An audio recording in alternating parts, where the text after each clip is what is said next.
और ब्रजमंडल में तो घूंघट की प्रथा है, गोकुल में तो घूंघट की बड़ी प्रथा।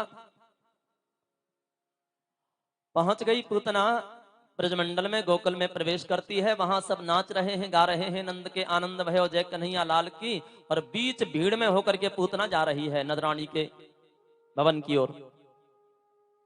कोई नहीं पहचानता कौन है। एक तो सुंदर रूप बनाकर आई और ऊपर से घूंघट लगा के आई।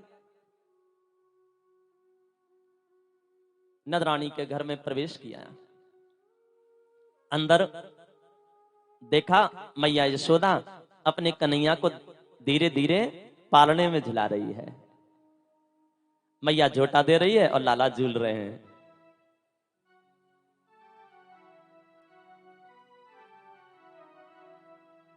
कन्हैया झूले पलना न कहोले झोटा दीजो, होले होले झोटा दीजो, नक धीरे धीरे झोटा दीजो,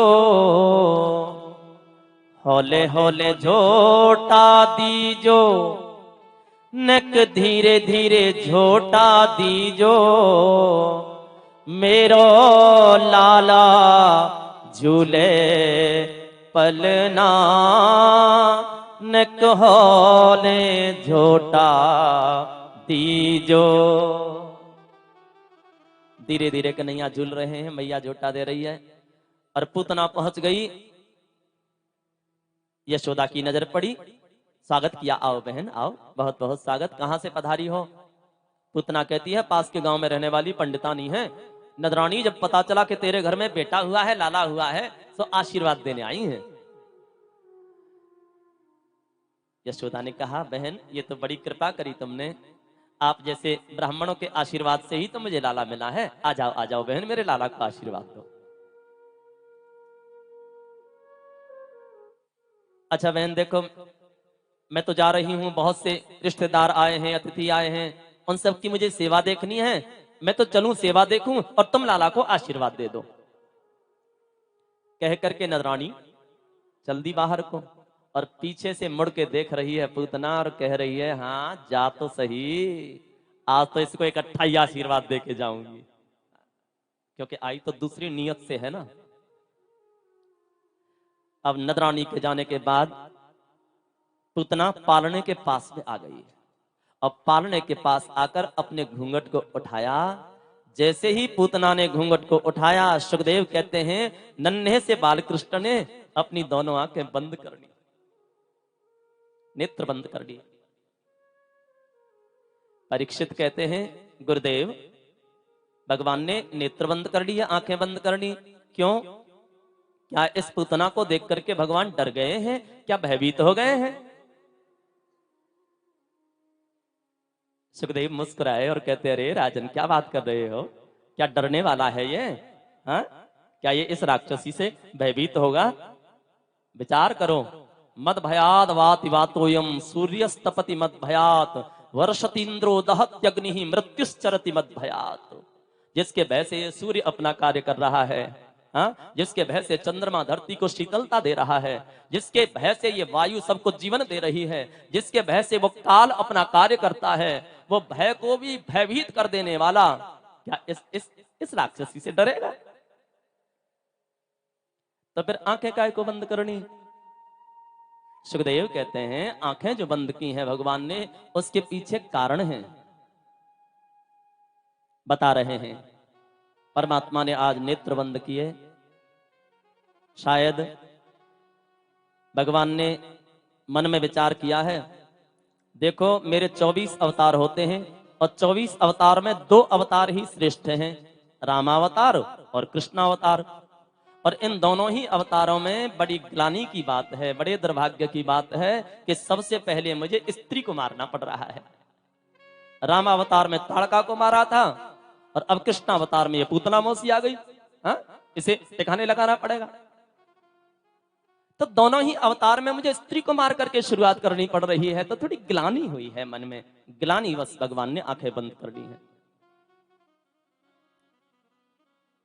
और भी कारण बताया है संतों ने, कहते हैं आज भगवान ने नेत्र बंद किए, शायद मन में विचार किया है,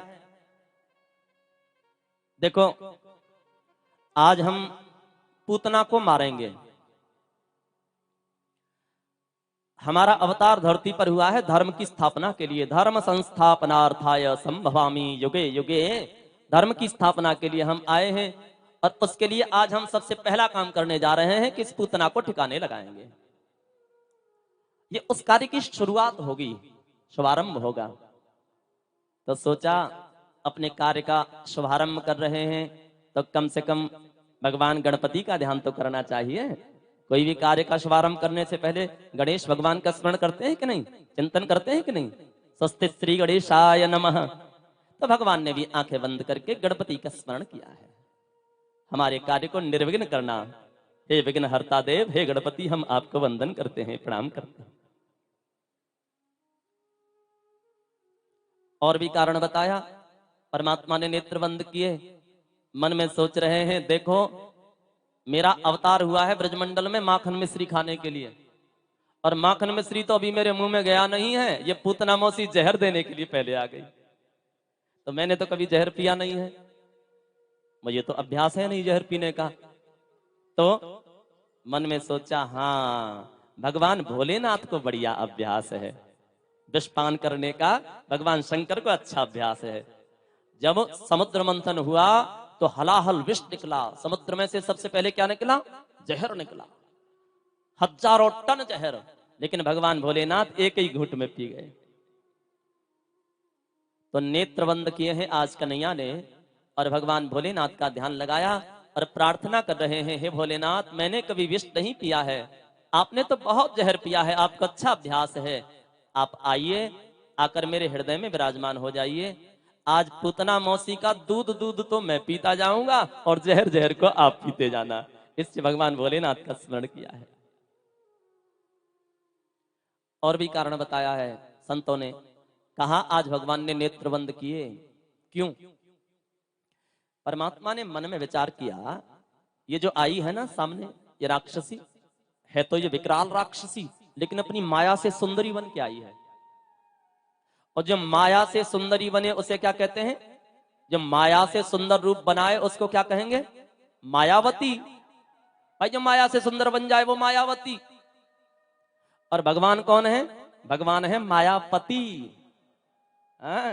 भगवान ने सोचा मायापति के आगे मायावती की माया चलने वाली नहीं है, अगर कहीं हमारी दृष्टि इसके ऊपर पड़ गई तो इसकी सारी माया मिट जाएगी और अपने असली विकराल रूप में प्रकट हो जाएगी, अपने राक्षसी रूप में आ जाएगी।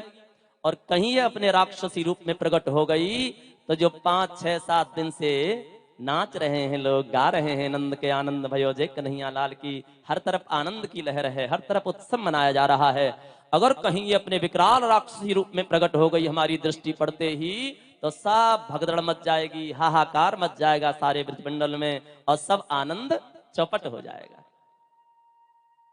तो भगवान ने सोचा ये जैसी बन के आई है इसे बनी रहने दो, हम ही अपनी आंख बंद कर लें, काय को व्यवधान डालें। और भी कारण बताया।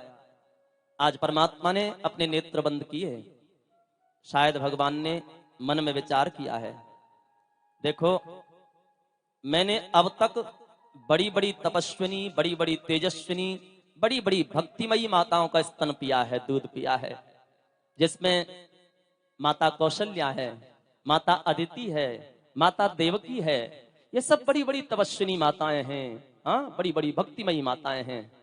लेकिन मैंने आज तक किसी राक्षसी का दूध तो नहीं पिया, किसी राक्षसी का स्तन तो नहीं पिया, लेकिन आज पीना पड़ेगा, क्योंकि ये तो आई इसी काम के लिए है, ये मुझे उठाएगी और अपना स्तन पिलाएगी, तो पीना तो मुझे पड़ेगा आज। तो फिर क्या करूं, बोले पीने के लिए तैयारी कर लूं। कैसी तैयारी, और जब छोटा सा बालक कोई बीमार हो जाता है, कोई बच्चा बीमार हो जाता है, तो उसे डॉक्टर को दिखाते हैं और डॉक्टर दवाई दे देता है, ले जाओ 2 ढक्कन सवेरे देना, 2 ढक्कन शाम को देना। अब दवा तो बड़ी कड़वी होती है, जब बुलाते हैं बेटा आजा दवाई ले ले, मैया बुलाती है बेटा आजा दवा ले, तो बच्चा क्या कहेगा, नहीं नहीं मम्मी मैं नहीं ले रहा हूं दवाई, बहुत कड़वी है। तो मैया क्या करती है, प्यार से बुलाती है, नेक आ तो सही बेटा, नेक पास में तो आ। बड़े प्यार से गोदी में बिठावेगी, हाँ लिटावेगी, और फिर कहेगी चल चल मुंह खोल, ना मैं ना पीऊं, बोले आंख मीच ले और पी जा। ऐसे ही तो कहते हैं, आंख मीच ले और पी जा। तो भगवान ने भी सोचा पीना तो मुझे पड़ेगा, तो कड़वा घूंट समझ करके पीने के लिए पहले आंख मीच के तैयारी कर रहे हैं, आंख मीच ली। और भी संतों ने भाव बताया है, कहते हैं आज भगवान ने नेत्र बंद किए हैं। शायद भगवान ने मन में सोचा है, अगर मेरे नेत्र इसके नेत्रों से मिल गए तो सब गड़बड़ हो जाएगी, क्योंकि नेत्रों के नेत्रों से सम्मिलन होने से हृदय में प्रेम जगता है। अगर मेरे नेत्र इसके नेत्रों से मिल गए तो वैसे भी मेरे नेत्र कैसे हैं, चंचल नयन विशाल। भगवान के नेत्र तो बड़े चंचल हैं ना, बड़े चपल हैं। जिसके ऊपर एक बार तिरछी नजर डाल देता है ना, ये उसे अपना बना लेता है, उसे अपना बना लेता है। तो भगवान ने सोचा अगर कहीं मेरे नेत्र इसके नेत्रों से मिल गए और इसके हृदय में मेरे लिए प्रेम जग गया तो फिर ये मुझे मारेगी नहीं, यहां से चुपचाप चली जाएगी वापस। और अगर मुझे मारना छोड़ करके यहां से चली गई है तो जितने मेरी उम्र के बच्चों ने जन्म लिया है ब्रजमंडल में, उन सबको जाकर के दूध पिलाएगी, अपना जहर लगा हुआ स्तन पिलाएगी, सबके ऊपर संकट के बादल छा जाएंगे जो कुछ बचे हैं। हाँ, तो परमात्मा ने सोचा मेरे नेत्र इसके नेत्रों से ना मिले, इसलिए अपनी आंखें बंद करनी। और राजन विशेष कारण तो एक है, क्या बोले, आज भगवान ने नेत्र बंद करके देखा है। क्या देखा, बोले वैकुंठ में कोई सीट खाली है कि नहीं है, कोई वैकेंसी है कि नहीं।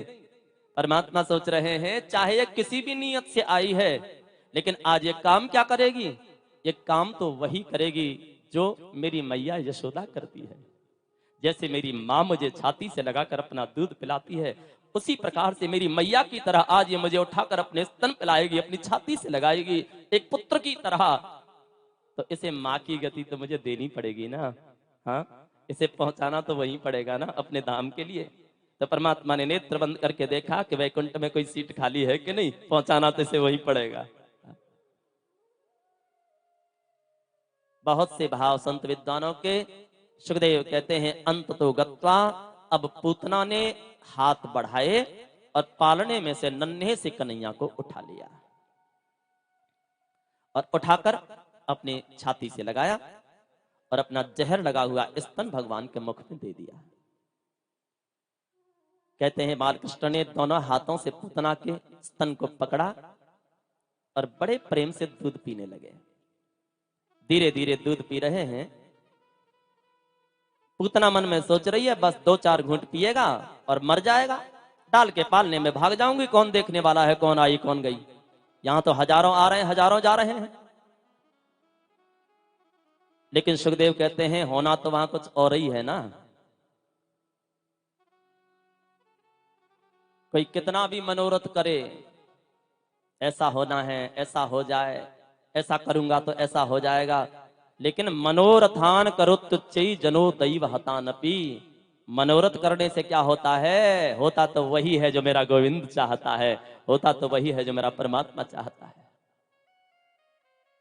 सोच रही है बस अभी मर जाएगा, डाल के भाग जाऊंगी, लेकिन भगवान ने क्या किया है, पहले तो पूतना का दूध पिया और उसके बाद अब पूतना के वक्ष के माध्यम से ही उसके प्राणों का आकर्षण करना शुरू किया। उसके प्राणों को खींचने लगे हैं दूध के मार्ग से ही। और जब प्राणों को खींचने लगे, प्राणों का आकर्षण शुरू किया कन्हैया ने, तो अब उसका दम घुटने लगा, सांस रुकने लगी, एकदम ऐसा लगे मेरे प्राण निकलने को हैं। और जैसे इसकी सांस रुकने लगी है, दम घुटने लगा, तो अब ये तड़पने लगी है पूतना और अपने असली राक्षसी रूप में प्रकट हो गई है और बड़ी जोर से चीखने लगी, अरे छोड़ छोड़ छोड़। सा मुंच मुंचालमिति प्रभाषणी निष्पीड्यमाना अखिल जीव मर्मणि, मुंच मुंच मुंच, छोड़ छोड़। जब जोर से चीखती हुई दौड़ रही है गोकुल की गलियों में, तो सुखदेव कहते हैं आज नन्हे से मेरे प्रभु, केवल 7 ही दिन की उम्र है, आज बोल पड़े।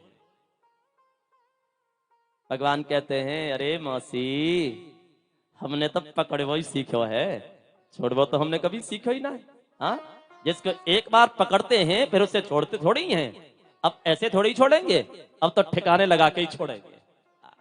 और भगवान ने प्राण खींचे पूतना के, और ये विकराल राक्षसी धाम से धरती पर आकर के गिरी है।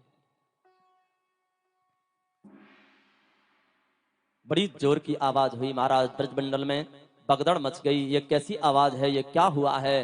भागते भागते सब ब्रजवासी दौड़े दौड़े आए यमुना के किनारे, तो वहां पर देखा बड़ी विकराल राक्षसी पड़ी है।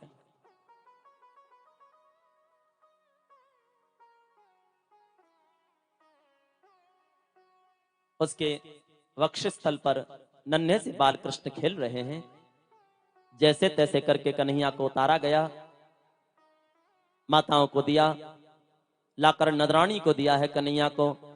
गोपियों ने कहती हैं, नदरानी तू भी बड़ी भोली है, न जाने कौन कौन को लाला को पकड़ा देती है।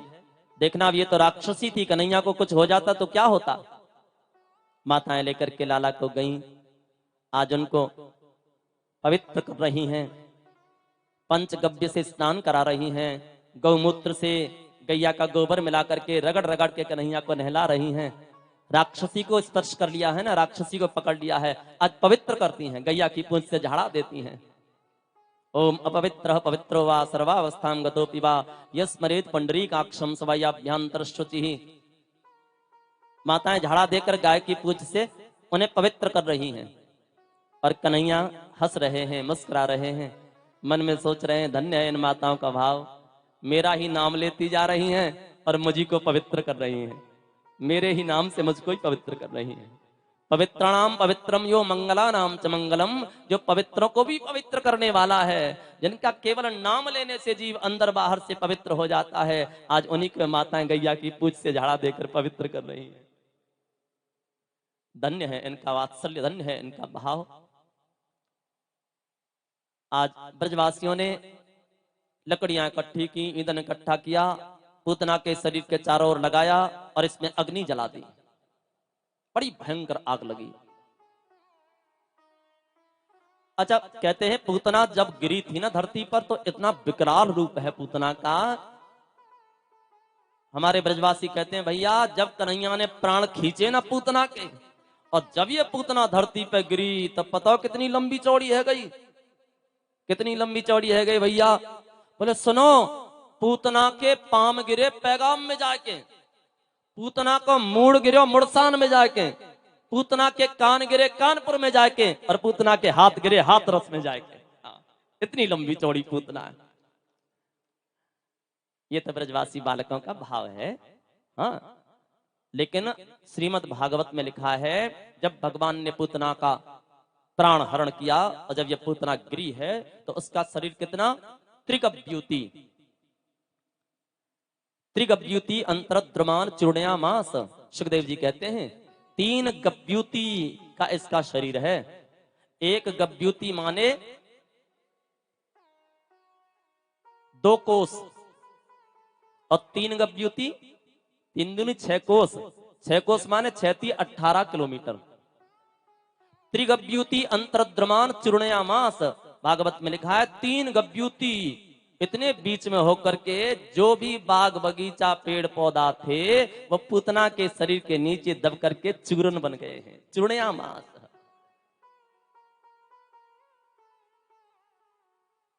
और जब अग्नि जलाई है महाराज, बड़ी सुंदर सुगंधी पूतना के शरीर से निकल रही है। परीक्षित जी कहते हैं गुरुदेव, सुगंधी निकल रही है, इस राक्षसी के शरीर से तो दुर्गंध आनी चाहिए थी, बदबू आनी चाहिए थी। ऐसी दुष्टा राक्षसी जो अपने स्तन पर विष लगाकर भगवान को मारने के लिए आई, और ऐसी राक्षसी के शरीर से आप कह रहे हो सुगंध निकल रही है। हाँ हाँ राजन, क्यों नहीं, विचार करो, ये राक्षसी थी तो क्या हो गया, लेकिन जिसने परमात्मा को अपनी छाती से लगाया हो, जिसने ईश्वर को अपने हृदय से लगा करके अपना दूध पिलाया हो, क्या फिर भी वो राक्षसी राक्षसी रह सकती है? हाँ, भगवान ने तो उसके दूध के माध्यम से ही, उसके दूध के मार्ग से ही, जैसे उसकी सारी बुराई, उसके सारे दोष, उसके सारे दुर्गुण परमात्मा ने खींच लिए, उसे परम पवित्र बना दिया। उसे परम पुनीत बना दिया। जिनका नाम लेने मात्र से जीव पवित्र हो जाए, तो विचार करिए, जिसने उसका दूध पिया हो हृदय से लग करके, क्या वो फिर भी राक्षसी राक्षसी रह जाएगी? हाँ, नहीं, अब तो वो परम पवित्र हो चुकी है। और आश्चर्य की बात यह नहीं है कि उसके शरीर से सुगंधी क्यों निकली, बल्कि अचंभे की बात तो यह है कि जो मातृगति माता यशोदा को भगवान ने बहुत बाद में दी, वो मातृगति आज पूतना को परमात्मा ने पहले ही प्रदान कर दी है, आज पहले ही प्रदान कर दी है। ऐसो को उदार जग माही, बिन सेवा जो द्रवहि दीन पर, मेरे राम सरिस को नाही, मेरे श्याम सरिस को नाही। ऐसा उदार तो केवल और केवल मेरा मेरा परमात्मा ही है, मेरा प्रभु ही है। वरना तो अगर हम पूतना के परिचय की ओर देखें ना, पूतना का परिचय देखें, तो एक भी ऐसा सद्गुण नहीं था, एक भी ऐसा गुण नहीं था पूतना के अंदर कि परमात्मा ऐसी कृपा कर देते।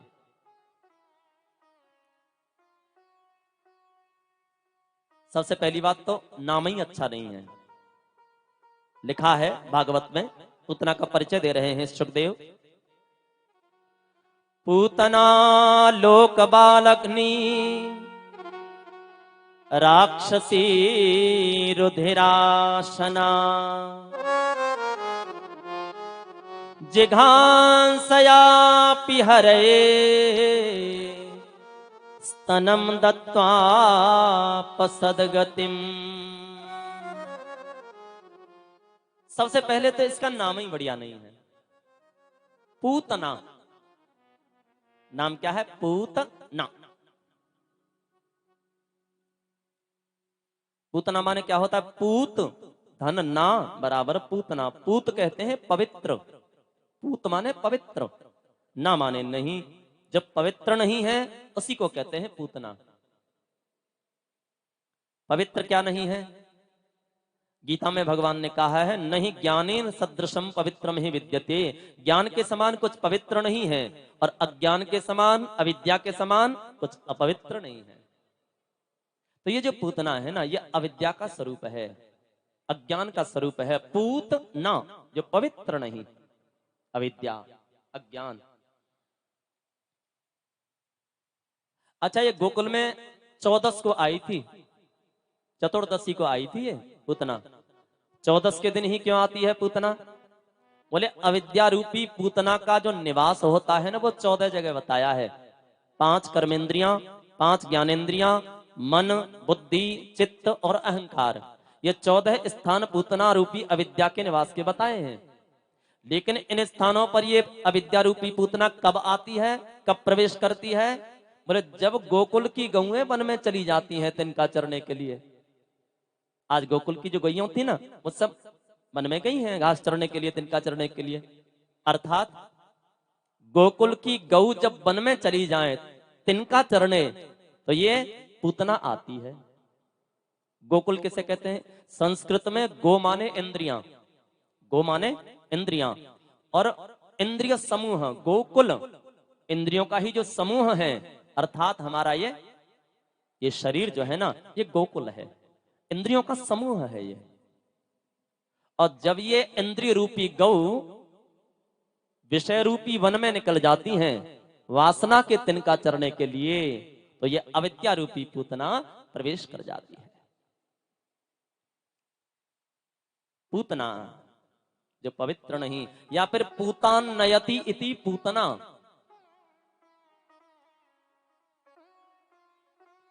जो बच्चों का अपहरण करती है, पूतों को, बालकों को उठा करके ले जाती है। इसलिए पहले तो आपको नाम ही बढ़िया आना है। तो किसी ने कहा अजी नाम में क्या रखा है? बहुत से आदमी ऐसे होते हैं जिनका नाम अच्छा नहीं होता है लेकिन काम बढ़िया करते हैं, काम अच्छा होता है। हाँ, नाम है शैतान सिंह लेकिन काम बड़े बढ़िया करते हैं। नाम है उधम सिंह लेकिन काम बड़े अच्छे। तो नाम में क्या रखा है? नाम से क्या होता है?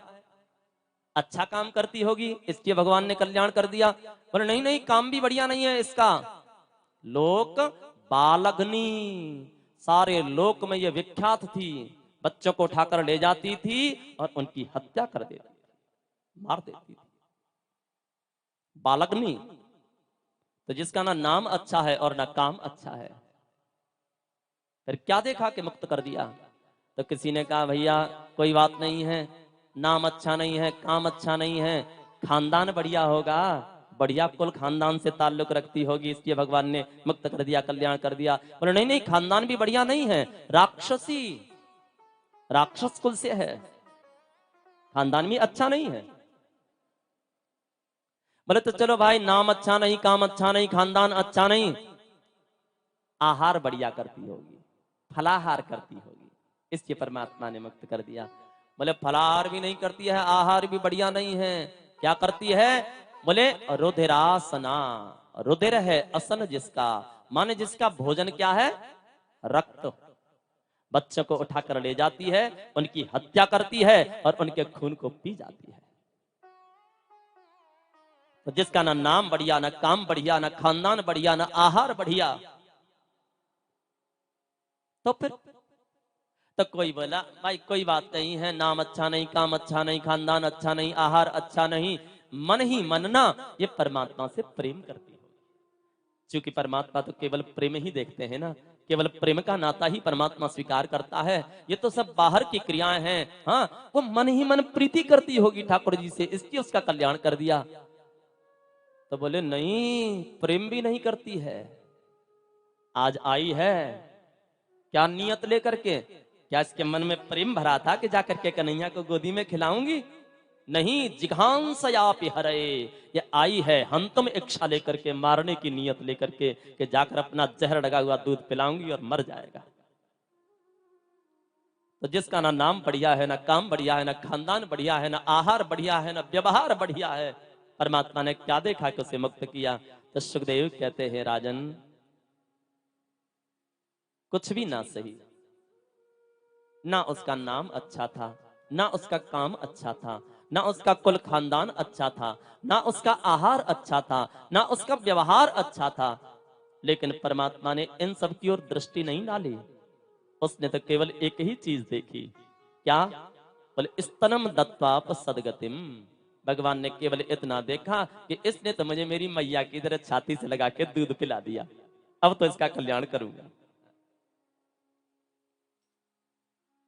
तो विचार करिए, हजार जीव के अंदर दुर्गुण भरे हैं, हजार बुराइयां हैं, हजार दोष हैं, लेकिन एक छोटी सी भी अच्छाई नजर आ जाए ना, एक छोटा सा भी कोई गुण परमात्मा को दिख जाता है, बस उसी जीव के ऊपर परमात्मा कृपा बरसा देते हैं। न जाने कौन से गुण पर दया निधि रीझ जाते हैं, उसकी लीला वही जाने। वरना तो हम अगर विचार करें ना, अगर अपने कर्मों का हम हिसाब लगाने बैठ जाएं ना, तो हमारा कोई भी कर्म ऐसा नहीं है कि परमात्मा हम पर कृपा कर दे। हमारे तो ऐसे कर्म हैं कि करोड़ों जन्मों में भी शायद हमें मुक्ति ना मिल पाए, हमारा कल्याण ना हो पाए, लेकिन चूंकि उनका स्वभाव ऐसा है, जन अवगुण प्रभु मान न काहू, दीन बंधु अति मृदुल स्वभाव। परमात्मा का स्वभाव बड़ा मृदुल है, बड़ा उदार है, बड़ा कोमल स्वभाव है। तो जैसे जीव के दोष देखता ही नहीं है, जीव के दोष देखने बैठ जाए वो, अगर जीव के कर्मों का हिसाब लगाने बैठ जाए, तो कहां मुक्ति मिले, कहां कल्याण? ये तो केवल उनकी कृपा है, ये तो केवल उनकी उदारता है जो जीव को मुक्त कर देते हैं, जीव का कल्याण कर देते हैं।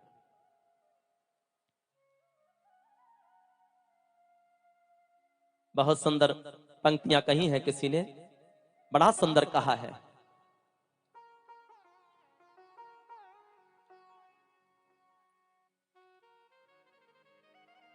अगर तेरी ऐसी कृपा की आदत नहीं होती, हे गोविंद, हे श्याम सुंदर, अगर तेरा ऐसा उदार स्वभाव नहीं होता, तो फिर हम जैसे पतितों का क्या होता, हम जैसे अधमों का क्या होता। और एक बात बताएं कन्हैया, हमारा आप एहसान मानना, हमारा एहसान मानना आप, कि तुम्हारी अदालत में हमेशा रौनक रहती है। अगर हम जैसे पतित ना हो अगर हम जैसे अधम ना हो तो फिर तेरी अदालत में कौन जाएगा? कौन जाएगा? हाँ? तेरी अदालत हमेशा हम जैसे अधमों से भरी रहती है, हमेशा हम जैसे पतितों से भरी रहती है, क्योंकि तुझको पतित पावन कहा जाता है, तुझको अधम उदाहरण कहा जाता है, इसलिए हम जैसे पतित हमेशा वहां पर उपस्थित रहते हैं।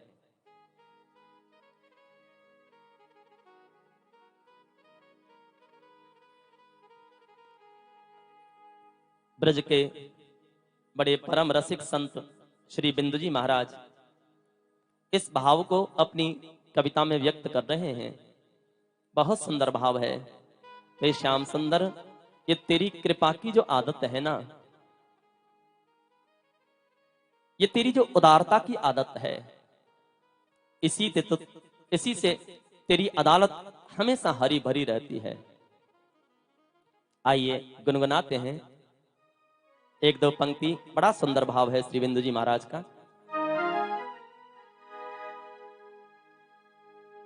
कृपा की न होती जो आदत तुम्हारी,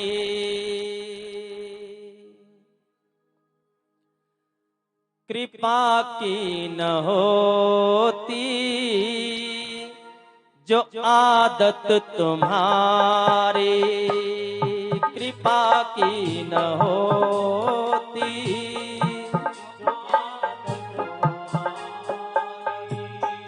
कृपा की न होती जो आदत तुम्हारी,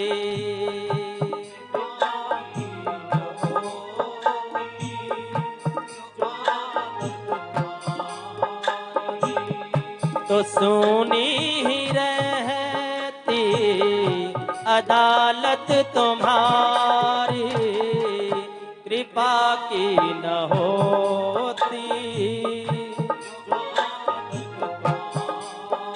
हाँ कृपा की न होती जो आदत तुम्हारी।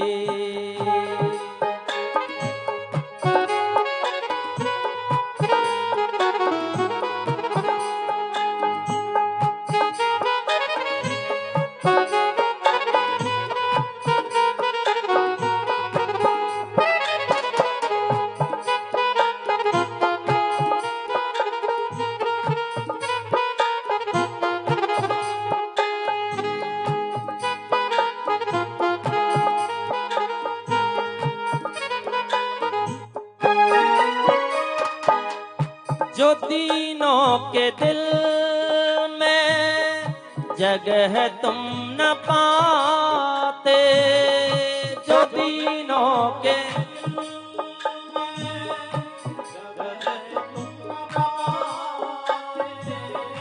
जो तीनों के दिल में जगह तुम न पाते, तो तीनों के दिल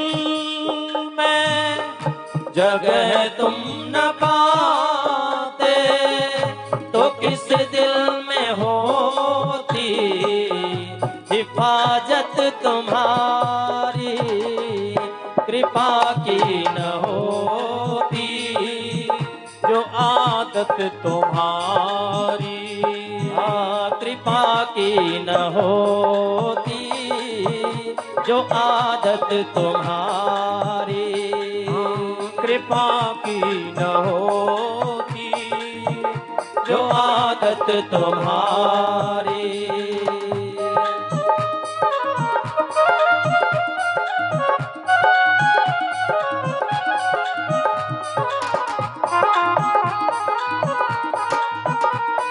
हे श्याम सुंदर,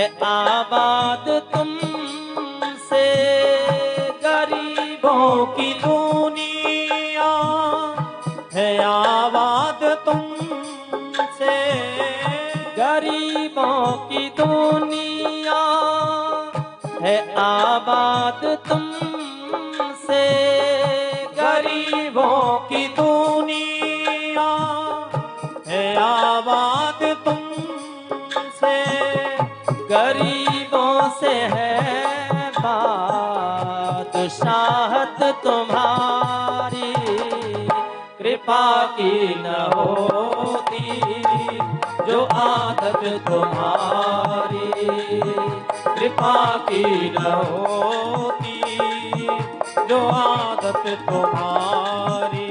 हाँ तो सुनी ही रहती अदालत तुम्हारी, कृपा की न होती जो आदत तुम्हारी।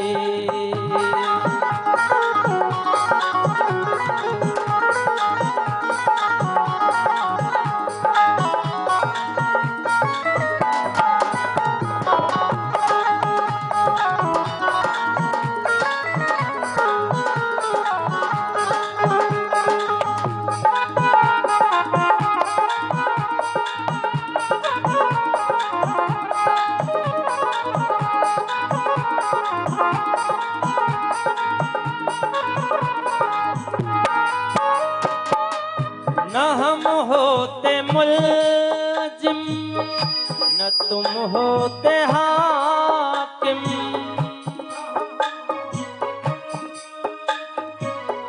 न तुम होते हाकिम, न हम होते मुल्जिम, न तुम होते हाकिम, न हम होते मुल्जिम, न तुम होते हाकिम, न घर घर में होती इबादत तुम्हारी, कृपा की न होती जो आदत तुम्हारी। कृपा की न होती जो आदत तुम्हारी। हाँ तो सुनी ही रहती अदालत तुम्हारी, कृपा की न होती जो आदत तुम्हारी। हाँ कृपा की न होती जो आदत तुम्हारी। कृपा की न होती जो आदत तुम्हारी। बोलिए श्री भक्तवत्सल भगवान की जय। जय जय श्री राधे।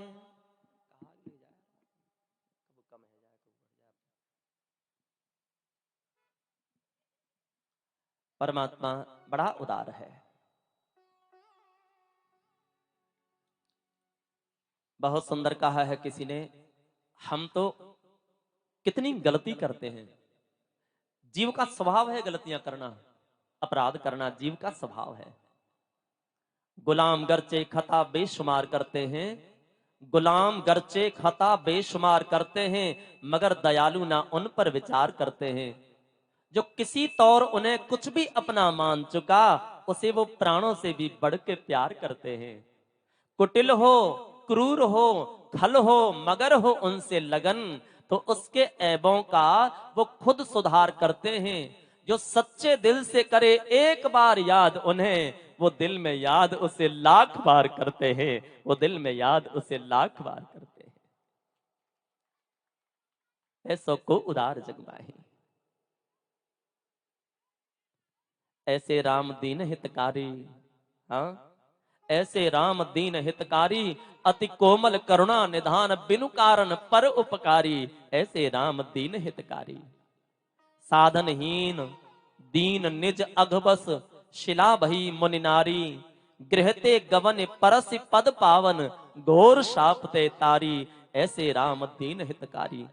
बेहग जोनी, हाँ जटायु, बेहग जौनि आमिष आहार, पर गीध कौन व्रत धारी। जनक समान क्रिया ताकी, निज कर सब भांति संवारी। ऐसे राम दीन हितकारी। अधम जाति शबरी जोशित जड़, अधम जाति शबरी जोशित जड़। लोक वेद ते न्यारी, जाने प्रीति दे दर्श कृपा निधे। सो रघुनाथ उधारी, ऐसे राम दीन हितकारी। ऐसे करुणा के सागर को छोड़कर अस प्रभु छाण भजिए जे आना। ते नर पशु बिन पूंछ बिशाना। वो तो बिना पूंछ के बिना सिंह के पशु हैं, जो ऐसे उदार ऐसे करुणा के सागर मेरे गोविंद को छोड़कर, मेरे परमात्मा को छोड़कर और इस संसार में भटकते रहते हैं। आज पूतना का प्रभु ने उद्धार किया। एक से एक अद्भुत लीलाएं मेरे गोविंद अब ब्रजमंडल में प्रारंभ करते हैं।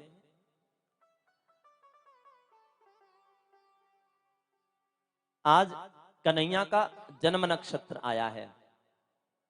कौन से नक्षत्र में जन्म हुआ था बालकृष्ण का? कौन सा नक्षत्र था? रोहिणी।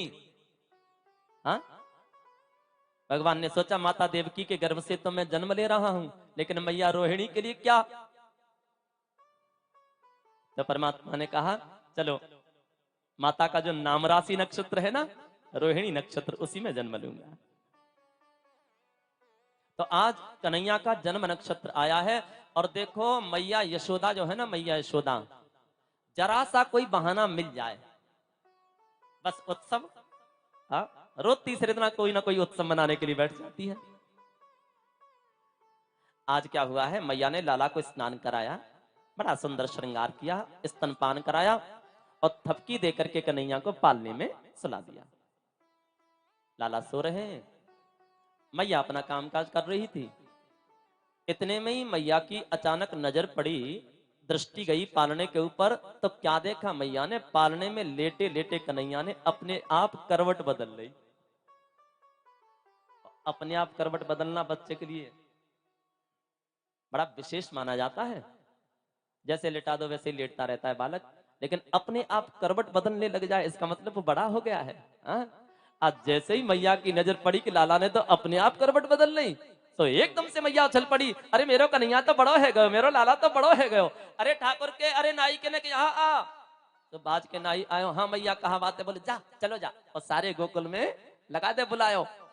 काय को बुलायो? बोले सबसे कह दियो आज लाला ने पहली बार करवट बदली है, बधाई गा के आओ।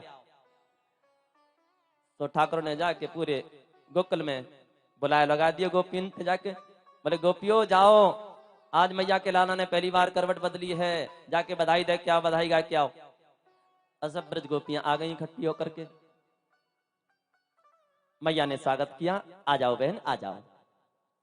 आंगन में इकट्ठी है गई, अब 10 20 50 इकट्ठी, और फिर वहां शांति। अरे महाराज, हाथ जोड़ जोड़ के मर जाए कोई। जब चबर चबर चबर चबर करवे लगी ना आंगन में, तो मैया वाली ओ बहन हाथ जोड़ू तुम्हारे, अवई सब आयो है थपकी दे के, हैं बात बनाओगी ना तो अवई जग जाएगा। तो गोपी कहती हैं जब तो को लालाई सुबानो तो फिर बुलायो काहे को लगवायो हैं? अब जब हम आई हैं तो नाचना गाना तो थोड़ा होगा ना, बधाई तो करेंगी। मैया बोली तो ठीक है, न रुक जाओ। मैया ने कहा करो लाला को पालनो वहां से उठायो, और दरवाजे से बाहर गई। एक बैलगाड़ी खड़ी है, शकट, शकट के नीचे पालना लटका दिया, और जितने भी आंगन में माट मटकी रखे थे दूध दही माखन के, वो सब उठा के मटकी जाके बैलगाड़ी पर रख दी, बाहर आंगन कर दियो खाली। और मैया बोली आ जाओ बहन, अब कर लो अपने मन की। ढोलक निकाल के दे दी मैया ने। अब सब गोपियां जो हैं ढोलक बजा के नाच बेगाए बे लग पड़ी। अजा ठमक ठमक नाच के बधाई गा रही हैं सब गोपियां बड़ी जोर जोर से। तो बाहर जो पालने के नीचे लटके थे ना महाशय जी, तो बट से आंख खुल गई, और जैसे ही आंख खुली कन्हैया की यूं देखे और मन में सोचने लगे हम यहाँ कहां से आ गए, हम तो भीतर सो रहे अच्छे भले, ये बैलगाड़ी के नीचे कैसे लटक रहे हैं। अब फिर कान लगाया कन्हैया ने, अच्छा तब बधाई गब रही है, और जिनकी बधाई गव रही है वो बाहर बैलगाड़ी के नीचे लटक रहे हैं। सो गुस्सा आ गया कन्हैया को। अब बच्चे को गुस्सा आए तो क्या करता है, क्या करे, कोई तलवार चलाएगा क्या? एक ही उस पे तो हथियार है, बाला नाम रोदनम बलम है, बच्चे का तो रोना ही एक बल है। बड़ी जोर जोर से कन्हैया ने रोना शुरू कर दिया, वहां वहां करके रो रहे हैं। लेकिन अब वहां कौन सुने, वहां तो एड़ा ठुकरा ना महाराज, बजा के ढोलक नाच रही है, बड़ी जोर जोर से गावे लग रही है। कौन सुने लाला के रोदन को? जब बहुत देर तक रोए, खूब हाथ पैर फटकारे कन्हैया ने, जब काऊ ने नहीं सुनी तो अब एकदम से गुस्सा आ गया कन्हैया को। हमारी बधाई गव रही है और हमारी कोई रसीद न ले रहा हो, हाँ? तो बड़ी गुस्सा आई कन्हैया ने, तो उठा के लात और एक ठोकर दिया बैलगाड़ी में। और जैसे ठोकर लगी, धड़ाम से आकाश में बैलगाड़ी उड़ती चली गई और धड़ाम से धरती पर गिर के चकनाचूर।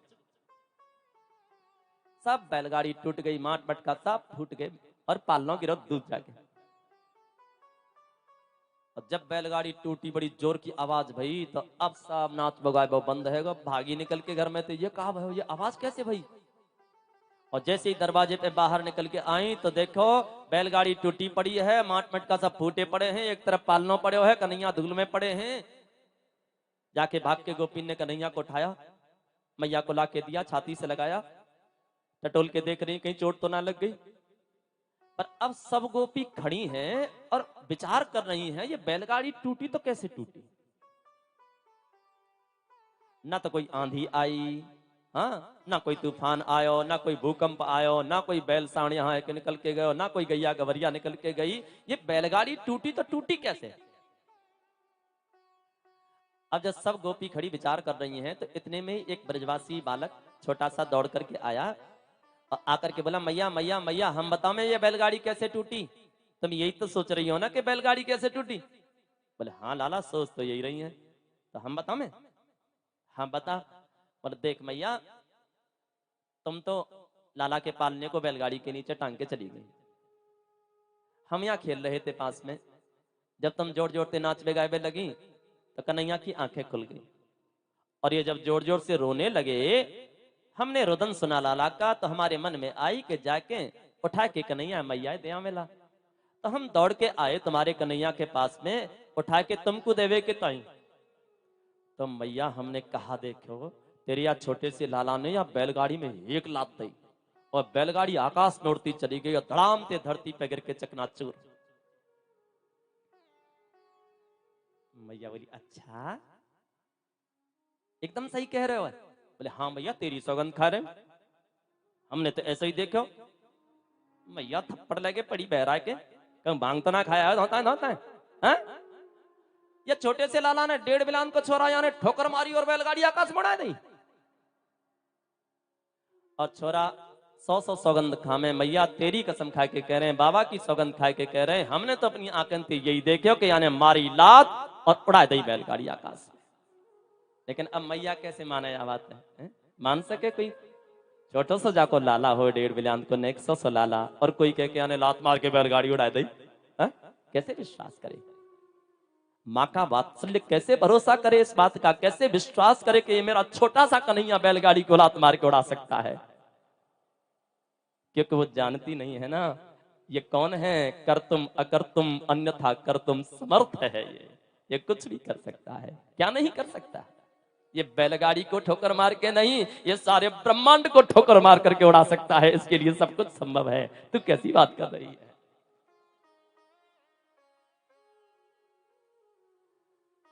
असल में क्या है, आज बैलगाड़ी तोड़ना तो केवल बहाना था। ये सकट है ना, सकट माने बैलगाड़ी, इस सकट के ऊपर एक राक्षस आके बैठ गया। जैसे ही कन्हैया का पालना सकट के नीचे लटका देखा तो कंस ने एक दैत्य और भेज दिया, उसका नाम है शकटासुर। ये सकट के ऊपर आकर बैठ गया और सोच रहा था कि जैसे ही दाब लगेगा और इसे ठिकाने लगा दूंगा, मार दूंगा। भगवान ने देख लिया, अच्छा तो दूसरी खेप भेज दी मामा ने, चलो तुम्हें भी लगाएं ठिकाने।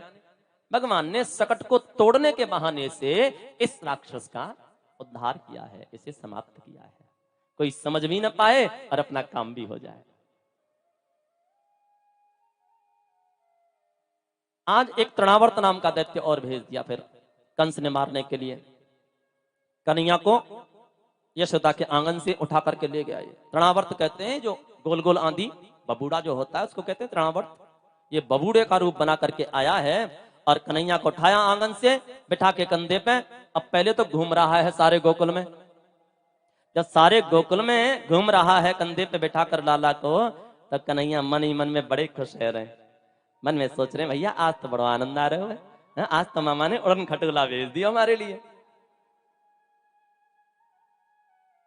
लेकिन थोड़ी देर में वो लेकर के कन्हैया को मथुरा की ओर चला। और जैसे ही मथुरा की ओर चला तो कन्हैया कहते कहां जा रहे हो? अरे अभी वहां क्यों लेके जा रहे हो?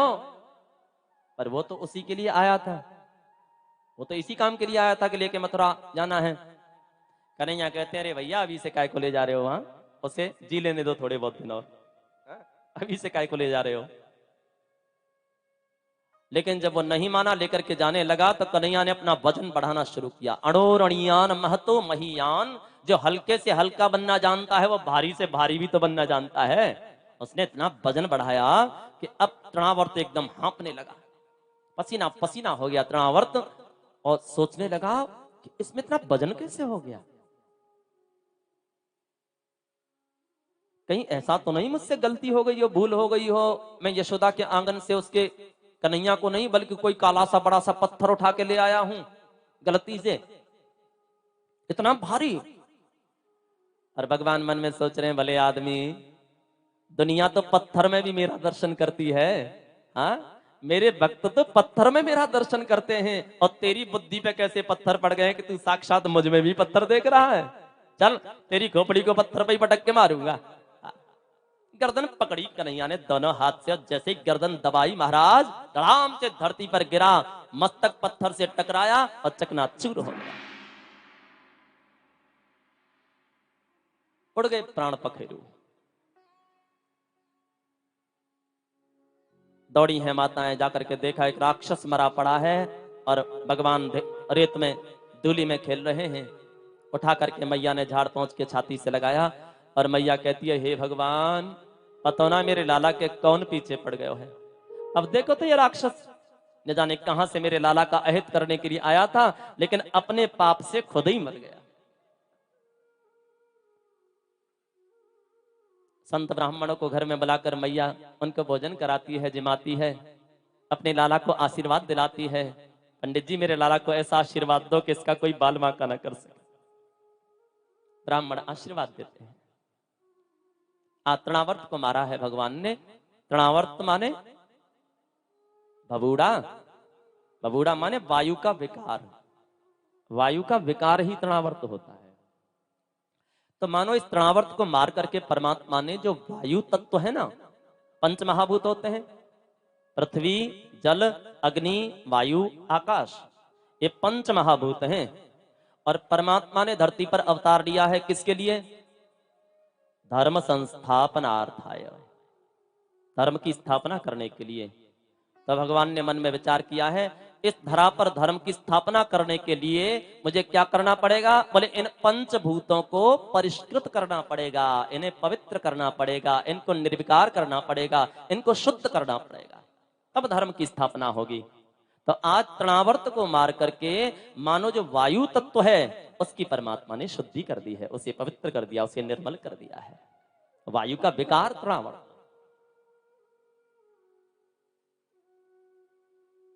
अब एक दिन गर्गाचार्य जी आए हैं ब्रजमंडल में, गोकुल में।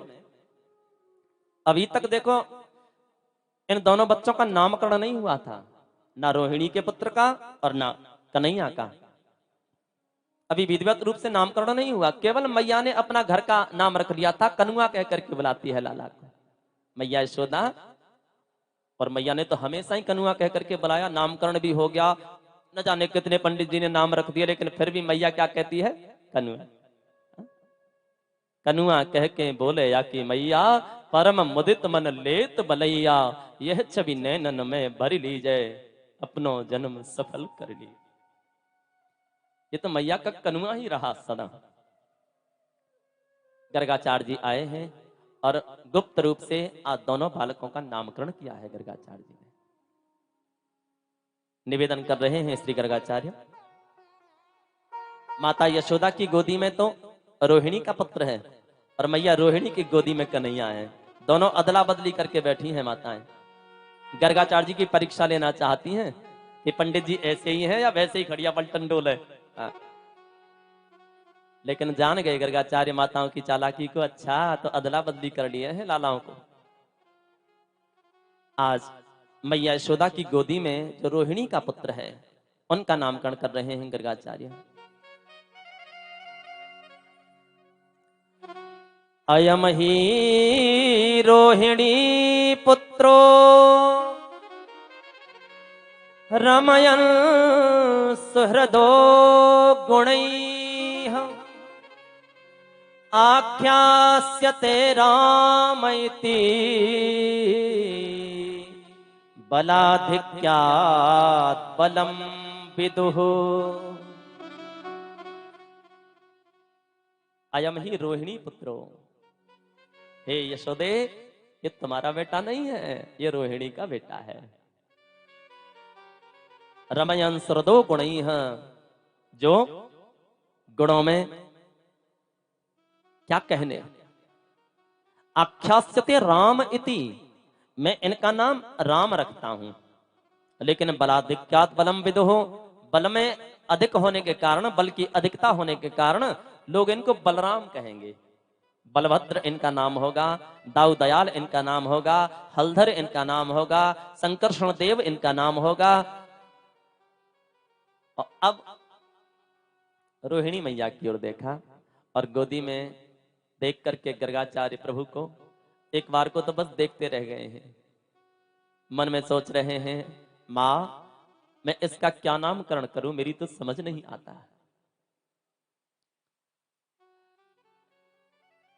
ये तो अनामी है। वेदांत जिसको अजन्मा अनामी कहता है। हाँ, लेकिन फिर सोच रहे हैं जब उस अजन्मा का जन्म ही हो गया है, उस वेदांत प्रतिपाद्य परब्रह्म परमात्मा उस अजन्मा का जब जन्म हो चुका है तो अनामी का नामकरण भी होगा। और आज उस अनामी का नामकरण करने का मुझे सौभाग्य मिल रहा है। ये मेरे जीवन की धन्यता है, ये मेरे जीवन की धन्यता है। सुन मां, आसन वर्णास्त्रयो ह्यस्य ग्रहण तो नियुगम तनुः शुक्लो रक्तस्तथा पीत इदानीं कृष्णतां गतः। इनका मैं क्या नाम रखूं?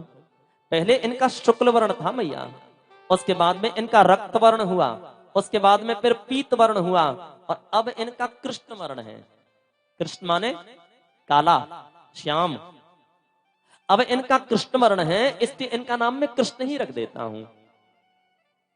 कृष्ण इनका नाम होगा, केशव इनका नाम होगा, मुरलीधर इनका नाम होगा, मनमोहन इनका नाम होगा, चितचोर इनका नाम होगा, गोविंद इनका नाम होगा, गोपाल इनका नाम होगा। मां इनके तो अनंत नाम है, अनंत नाम है। कोई कहां तक वर्णन कर सकता है? मम नाम रूप अनंत है, कोई न वर्णन कर सके।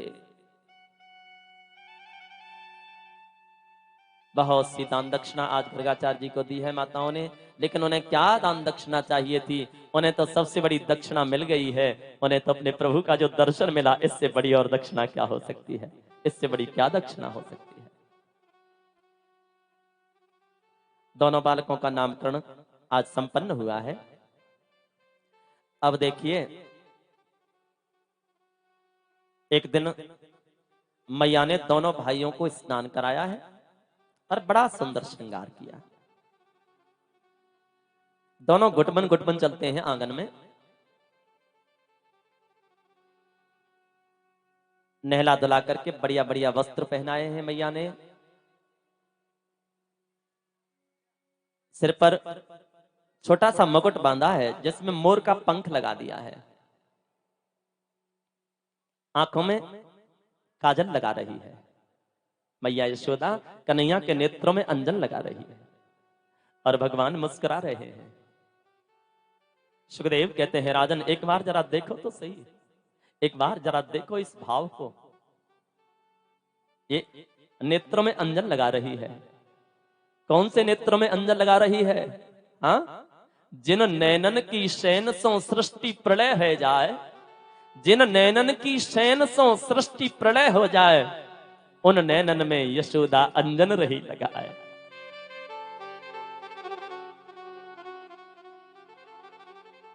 सुंदर श्रृंगार करने के बाद में स्तन पान कराया, दूध पिलाया और कन्हैया को आंगन में छोड़ दिया। अब तुम लाला यहां पर खेलो। आंगन में गुटमन गुटमन खेल रहे हैं। मैया अपने कामकाज में लग गई। थोड़ी देर में ही क्या किया, लाला दरवाजे से बाहर निकल करके गए और दरवाजे के सामने ही गौशाला है जिसमें बहुत सारी गौएं हैं, बाबा नंद की हजारों गौएं हैं। दरवाजे में प्रवेश किया और जैसे ही गौशाला के दरवाजे में प्रवेश किया कन्हैया ने, बगल में देखा बहुत बड़ा गोबर का ढेर इकट्ठा है। गोबर वहां पर गायों का, गोबर के ढेर के पास में पहुंच गए और पालती लगा के बैठ गए।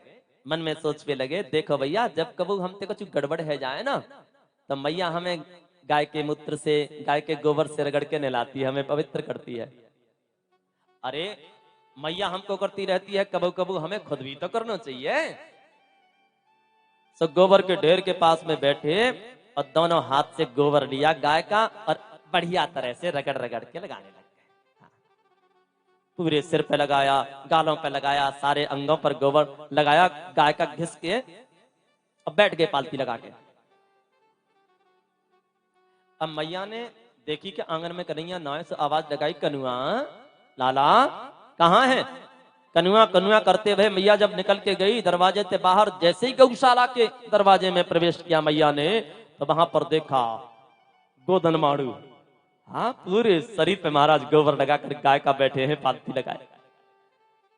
मैया का तो बड़ा गुस्सा आया। मैया दौड़ के गई और जाके कान पकड़ लिया, चौरे मैंने अभी नवाए धवाए के और बढ़िया बढ़िया श्रृंगार करियो, बढ़िया बढ़िया वस्त्र पहनाए और तेने सब गुड़ गोबर कर दियो। कान पकड़ के मैया कन्हैया का डांट रही है। सुखदेव कहते हैं सावधान, देखो तो क्या कह रही है। पंकाभिषक्त सकला वयवम विलोक्य, कान पकड़ रखा है और आंखें निकाल करके डांटती हुई कह रही है मैया, चौरे पंकाभिषक्त सकला वयवम विलोक्य, दामोदरम वदति को पवसा यशोदा, तुम सुकरोसि गत जन्मनि पूतनारे, इत्युक्त सस्मिति मुखो बतलो मुरारे। मैया डांट के करियो, चोरे ऐसा लगे तू तो पहले जन्म का सुअर ही दिख है। तुम सुकरों से गत जन्मनि पूतनारे, पहले जन्म में तू तो सुअर ही होगा। हाँ, जब देखो ताब रेत में, मिट्टी में, कीचड़ में, गोबर में लिपटो ही डोले। देखो मैया तो गुस्सा में कह रही है, ऐसे ही कहती है ना माताएं, जब बच्चा गंदा होके आ जाता है तो तू तो सुअर ही है पूरा। अब मैया तो कह रही है क्रोध में कि तू तो पहले जन्म का सुअर ही दिख है। और कन्हैया मुस्कुरा रहे हैं। कन्हैया कह रहे हैं मन ही मन में, मैया एक बात है, तेरी नजर बड़ी पारखी है। हाँ, तेने तुमको पहचान लियो। हाँ, मैं पहले जन्म का सुअर ही तो हूं। सुअर है कि नहीं है? पहले जन्म के सुअर ही तो हैं, बाराह बन चुके हैं, सुअर बन चुके हैं।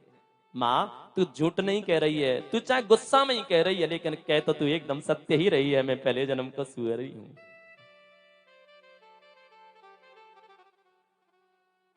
लेकिन सुखदेव कहते हैं राजन, आज भगवान के श्रीअंग पर जो ये गोबर लगा है ना, गाय का गोबर, ये गोबर भी कैसा लग रहा है?